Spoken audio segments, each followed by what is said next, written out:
বাংলাদেশ খেলাফতে মজলিস নোয়াখালী জেলা উত্তর শাখার আয়োজনে চৌমুহনী হ্যাংআউট চাইনিজ রেস্টুরেন্ট আলোচনা সভা ও ইফতার মাহফিল অনুষ্ঠিত হয়।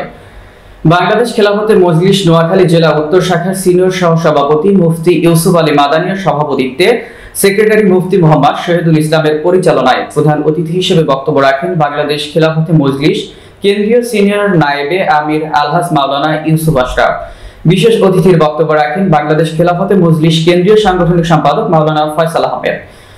হেফাজতে ইসলাম বাংলাদেশ নোয়াখালী জেলা সেক্রেটারি মাওলানা ইয়াকুব আল কাশেমি, চৌমুহনী পৌর বিএনপির সভাপতি জহির উদ্দিন হারুন, চৌমুহনী সাধারণ ব্যবসায়ী সমিতির সভাপতি হুমায়ুন কবির, বাংলাদেশ খেলাফতে মজলিস দক্ষিণ শাখার সভাপতি আব্দুল কাইয়ুম মামুন, বাংলাদেশ খেলাফত মজলিস নোয়াখালী জেলা উত্তর শাখার সহ সভাপতি মাওলানা খালেদ মাহমুদ, বাংলাদেশ খেলাফতে যুব মজলিস নোয়াখালী জেলার সভাপতি মাওলানা হাবিবুর রহমান সহ বাংলাদেশ খেলাফতে মজলিসের নেতৃবৃন্দ।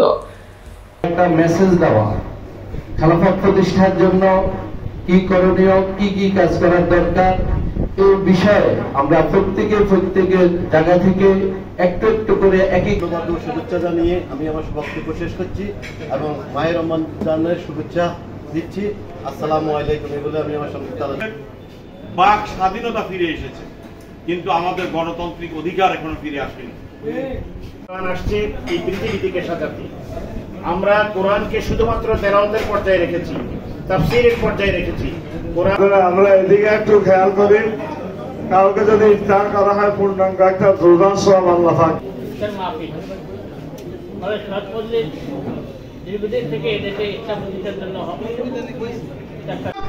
মাওলানা ফয়সাল আহমদ সাহেব সংবিধান অনুযায়ী আল্লাহ রাসূল করিম সাল্লাল্লাহু আলাইহি সাল্লামকে এই রমজান মাসেই ৭০ রমজানে খেলাফত রাষ্ট্র কায়েমের আন্দোলনের সূচনা হলো বদর যুদ্ধের মাধ্যমে। এই আন্দোলনের এই লড়াই বাংলাদেশ খেলাফত মজলিসকে নিয়ে এদেশের মানুষ স্বপ্ন দেখছে। বাংলাদেশ খেলাফত মজলিসের মাধ্যমেই এই আল্লাহর জমিনে, বাংলাদেশের জমিনে ইসলামী খেলাফত বাস্তবায়ন হবে।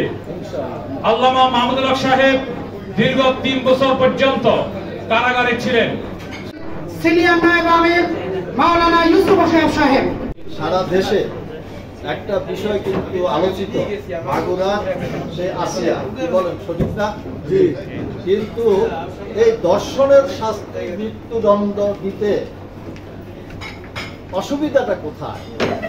যারা ক্ষমতায় থাকেন তারা কিন্তু সেটা করতে চান না। তার কারণ কি?